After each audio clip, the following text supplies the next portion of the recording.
Bonjour, que le Seigneur vous bénisse abondamment. Alléluia. Alors aujourd'hui, j'aurais voulu vous parler des choses que Dieu a créées. Mais comme le Seigneur a créé toutes choses, il y aurait beaucoup de temps à consacrer sur ce sujet dans la parole de Dieu. Mais là, j'aurais voulu vous parler des astres. Vous savez, les astres, eh bien, la lune, le soleil et les étoiles. Ce que Dieu appelle aussi les Pléiades. Voyez-vous, alléluia.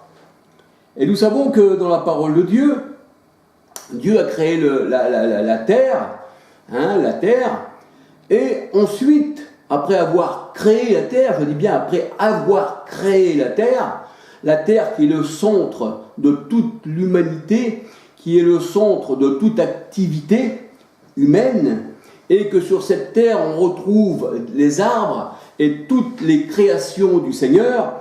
Et le Seigneur, dans sa parole, il dit qu'il a créé les espèces. Et les espèces ne dit pas, le Seigneur, voici, a créé certaines espèces, le poisson, et le poisson s'est transformé en homme ou en singe, et le singe est devenu homme. Le Seigneur parle bien d'espèces avec chaque espèce sa semence personnelle. Alléluia. Mais nous savons que dans ce monde à quel nous appartenons, il est dirigé par l'ennemi.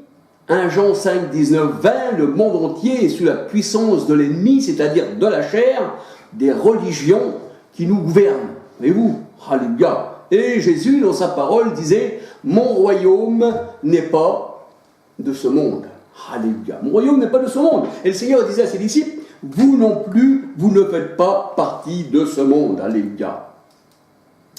Alors, on va se laisser guider dans la parole de Dieu. Alors, la parole de Dieu ne nous dit pas que Dieu créa la terre et ensuite... Si Dieu créa la terre, mais Dieu ne dit pas qu'il créa Jupiter, Neptune, la planète Mars, Uranus, Orion, Mars. Tout ceci, ces planètes, on ne les retrouve pas dans la parole de Dieu. Voyez-vous, le Seigneur dit simplement qu'il créa le soleil, la lune et les étoiles pour éclairer ce centre, cet intérêt qui est la terre. Oui. Dieu créa ces luminaires. Le plus grand luminaire, la parole de Dieu nous dit, le soleil, la lune et les étoiles. Alors nous voyons que la lune pour éclairer la nuit, mais aussi les étoiles. Mais nous voyons aussi que nous trouvons, qu'en regardant autour de nous, la nuit, nous voyons le croissant de lune. Et le croissant de lune nous dit que le soleil tape sur la lune d'un côté et que de l'autre côté, la lune ne donne pas sa clarté. Si la lune donnait une clarté, donnait une lumière, elle serait éclairée d'un bout à l'autre, on ne retrouverait pas un croissant de lune. Voyez-vous ? Donc, c'est le soleil sur les étoiles, sur la lune, sur la terre, qui donne sa lumière. Voyez-vous ? Un peu comme le Seigneur Jésus nous donne sa lumière. Nous sommes devenus aussi des lampes. Voyez-vous ? Et ça, c'est spirituel. Alléluia. Alors il est dit que Dieu créa des luminaires dans l'étendue du ciel. Dans l'étendue du ciel. La terre est là, il y a l'étendue du ciel. Dans l'étendue du ciel. Pour séparer les jours d'avec la nuit, que ce soit des signes, ces luminaires. Pour marquer les époques, les jours et les années. Et qu'ils servent de luminaire dans l'étendue du ciel. Pour éclairer la terre. Et cela fut ainsi. Voyez-vous, même la terre est éclairée par le soleil. Et qui le soleil éclaire les planètes, et qui les planètes aussi donnent leurs éclats. Voyez-vous, comme la terre, est été éclairés, eh bien, par le soleil. Alors, combien de luminaires fit l'Éternel? Combien de luminaires fit le Seigneur éternel? Combien? Alléluia. Alors, la parole de Dieu, elle dit, il fit les deux grands luminaires. Les plus grands luminaires, le soleil, pour présider au jour, et le plus petit, la lune, pour présider à la nuit. Et il fit les étoiles pour éclairer la nuit. Dieu les plaça dans l'étendue du ciel pour éclairer la terre, pour présider au jour. Et la nuit, et pour séparer la lumière d'avec les ténèbres. Dieu vit que cela était bon, et il fit ainsi. C'est Dieu qui fit ceci. Dieu trouva que c'est bon. Alléluia. Dieu trouva que c'était bon, et il fit ainsi. Alors je vais vous donner quelques versets de la parole de Dieu, que Dieu fit ainsi. Genèse 1, versets 14 à 18. Genèse 1, versets 14 à 18. Psaume 74, versets 16, 17. Psaume 74, versets 16, 17. Psaume 8, verset 4. Alléluia. Psaume 136, versets 7, 8, 9. Psaume 136, versets 7, 8, 9. 1 Corinthiens 15, versets 40, 41. 1 Corinthiens 15, versets 40, 41. Psaume 104, versets 19, 20. Psaume 104, versets 19, 20. Psaume 148, versets 3, 5, 6. Psaume 148, versets 3, 5, 6. Apocalypse 8, verset 12. Apocalypse 8, verset 12.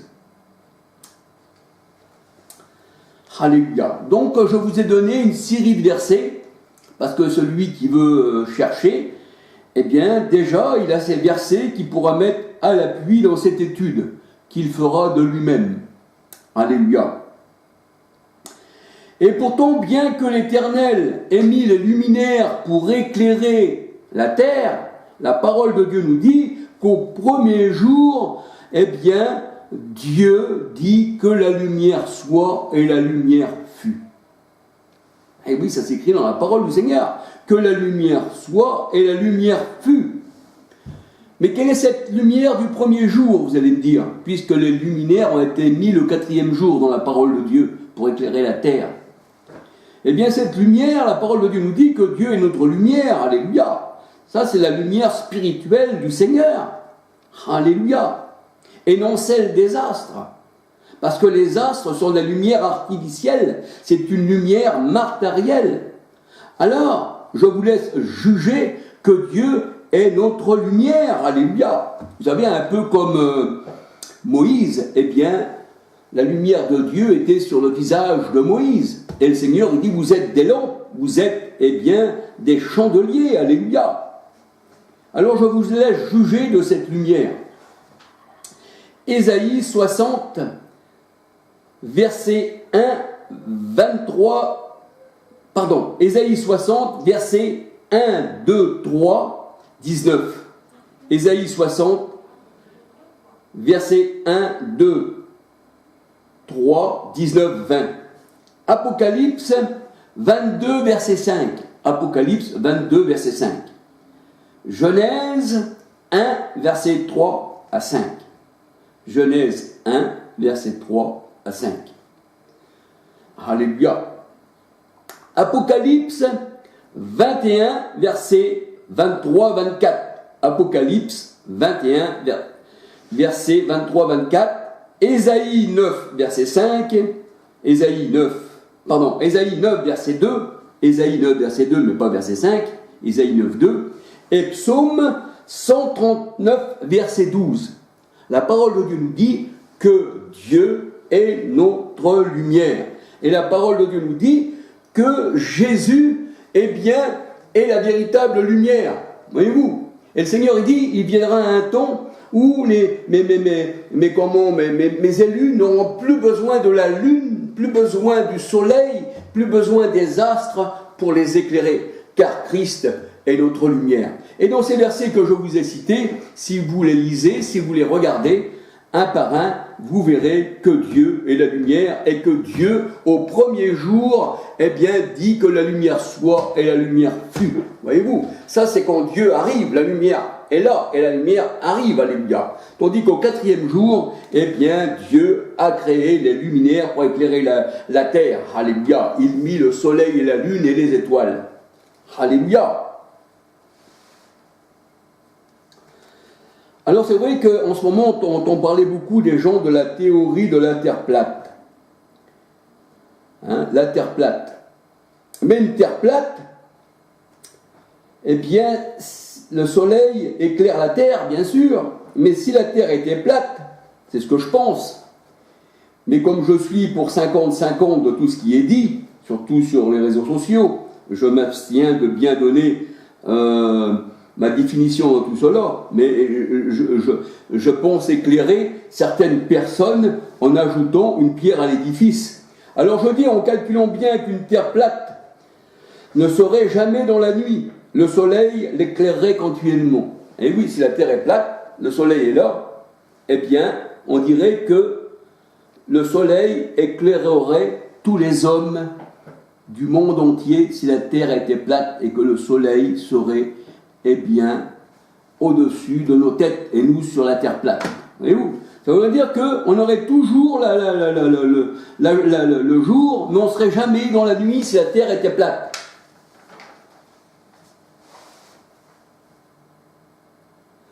Alors c'est vrai que la parole de Dieu ne fait aucunement mention de soi-disant planètes qui porteraient le nom des dieux païens, comme la planète Mars, le dieu de la guerre, Vénus, la planète, la déesse de l'amour. Voyez-vous, tout ça, c'est grec, c'est romain, c'est païen.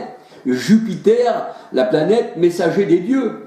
Pluton, le dieu du désastre et de la guerre. Pluton, plutonium, la bombe atomique, voyez-vous. Saturne, mythologie grecque et romaine, est souvent représenté en mangeant son enfant. Et une planète porte son nom, Saturne, voyez-vous. Alors il y a aussi Uranus, il y a aussi pas mal encore d'autres planètes. Mais ça, la parole de Dieu ne parle pas de toutes ces planètes. Alors je ne pourrais pas faire dire à la parole de Dieu une chose que Dieu ne parle pas. Et pourtant, il y a des personnes qui parlent de ces planètes. Alors comme je vous le disais dans mes vidéos précédentes, le calendrier signifie calandre.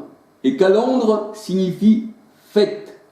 Ça veut dire que les gens qui faisaient la fête, en l'honneur de leur Dieu, on fait un calendrier, c'est-à-dire calandre, pour marquer les fêtes et tous les jours et les époques où, leur divinité serait, honorée et adorée.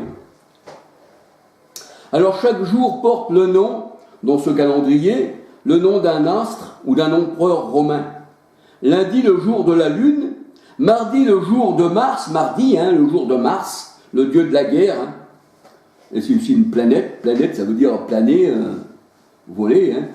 Alors que la parole de Dieu, elle ne parle pas de planète. Alors, il est dit aussi, que mercredi, c'est le jour, de Mercure. Oui, le jour de Mercure, la planète Mercure. Et oui. Et il y a aussi Neptune, le dieu des mers. Voyez-vous, la planète Neptune, dieu des mers. Voyez, tout ça, ça reproche toujours aux dieux païens, ça reproche toujours à l'Égypte, ça revient toujours dans le même sens, ça revient chez les jésuites, puis aussi selon la franc-maçonnerie, qui jésuites et franc-maçonnerie, catholicisme, tout ça, ça ne forme qu'un. Et oui, c'est ça, le monde ne forme qu'un avec lui-même, comme nous formons qu'un avec le Seigneur. C'est pour ça que le Seigneur a dit, celui qui s'attache à la grande prostituée est avec elle, une seule chair, voyez-vous. Jeudi, c'est le jour de Jupiter. Jupiter, c'est aussi une planète, messager des dieux. Voyez-vous. Vendredi, déesse de l'amour. La planète porte ce nom-là, voyez-vous, c'est une déesse de l'amour. Vendredi, Vénus, vendredi. Dimanche, alors là, c'est le jour du soleil, c'est le jour d'Apollon. C'est le jour qui est consacré dans toutes les religions du monde, le dimanche, ou alors le 25 décembre, pour adorer le soleil. Alors c'est vrai que toutes ces planètes ne sont nullement mentionnées dans la parole de Dieu. Les Égyptiens, avec leurs signes initiatiques, c'est-à-dire faut bien quand on va dans ces gens-là, ils ont des signes, des poignées de main, des clignements d'yeux, ils clignent des yeux, la parole de Dieu elle dit, ils font des signes avec la main et ils jouent avec leurs pieds. Et ça, eh bien, c'est ce qu'on retrouve dans la franc-maçonnerie, ce qu'on retrouve chez les jésuites. Ils clignent des yeux, ils jouent avec leurs doigts et avec leurs pieds. Ils font des signes. Et ça s'appelle de l'initiation. Mais le Seigneur dit, je les connais. Je les connais. Et ces gens-là, le Seigneur, il dit, ils adorent le soleil. Ils adorent la pyramide. La pyramide qui représente Pharaon, qui représente le soleil, qui représente aussi un tombeau. Et oui. Alors c'est vrai que leurs symboles préférés, comme les églises pentecôtistes, qui sont trinitaires, c'est représenté par un triangle, l'Assemblée de Dieu, catholique, enfin tout ça, c'est tous ces gens-là qui gouvernent, eh bien, ces églises-là. Et ces églises-là se disent de Dieu. Et oui. Et pourtant, eh bien, c'est l'Égypte qui gouverne ces gens-là. D'ailleurs, le pape, il est habillé comme un Égyptien. Je l'ai répété dans mes vidéos et je le répéterai toujours. Alors c'est vrai que le Seigneur, il dit, il cligne des yeux, ici et ça. Alors ça, c'est écrit que le Seigneur, il dit, il cligne des yeux et ils font des signes avec les doigts et avec leurs pieds. C'est écrit dans Proverbe 6, versets 12 à 19. Proverbe 6, versets 12 à 19. Alors il dit, dans Proverbe 6, 12 à 19, l'homme pervers. Mais pervers, c'est quoi? Pervers, c'est la pédophilie, c'est l'homosexualité, c'est perverti, l'homme pervers, l'homme inique.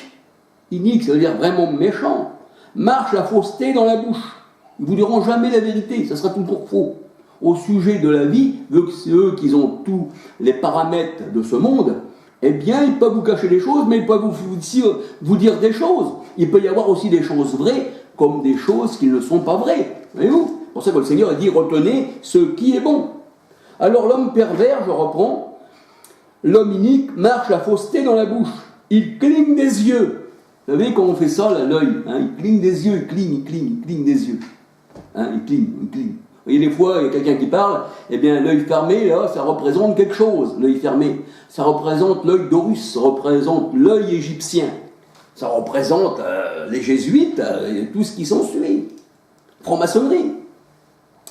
Alors, il cligne des yeux, et le Seigneur a dit, il parle du pied. Et vous savez que selon les pieds d'un tel et tel truc, et ci et ça, eh bien, les gens bien initiés dans cette Égypte se reconnaissent.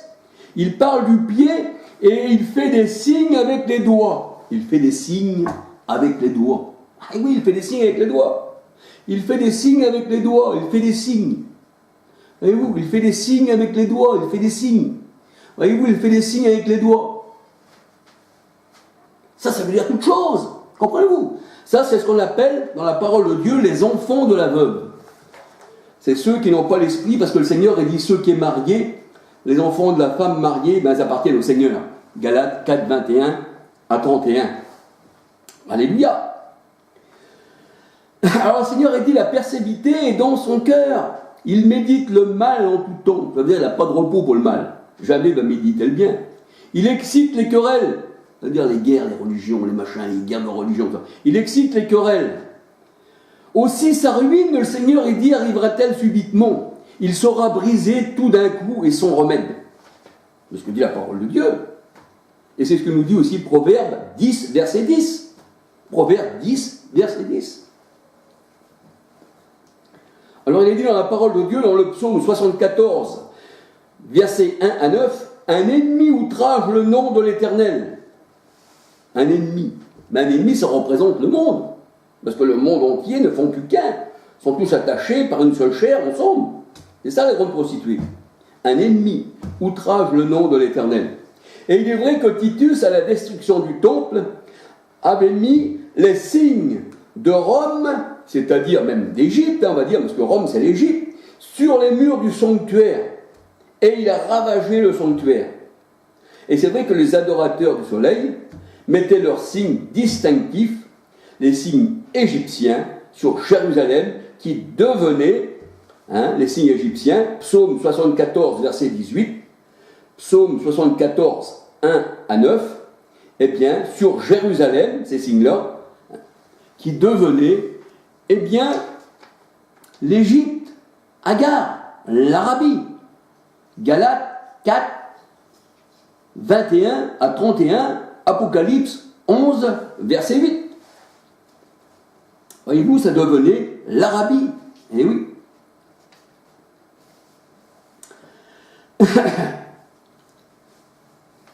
Alléluia. Et vous savez que, en regardant bien, si vous regardez sur YouTube, c'est pas sorcier, les planètes, bien bon, vous faut voir les planètes, et vous verrez qu'il y aura plusieurs planètes que la parole de Dieu ne parle pas. Et la plus proche planète du système de la Terre, paraît-il, ça serait Mars. Elle serait presque au niveau de la Lune. Et pourtant, nous n'avons jamais vu Mars, tandis que nous voyons la Lune. Voyez-vous ? Mais je veux dire aussi que les astres que nous voyons, ces planètes, on peut dire aussi qu'elles sont rondes. On voit la circulaire. On voit la circulaire. Voyez-vous ? Je parle de la Lune et du Soleil. Nous voyons la circulaire. Voyez-vous ? Donc on ne peut pas nier qu'elle soit ronde, puisque nous voyons la circulaire.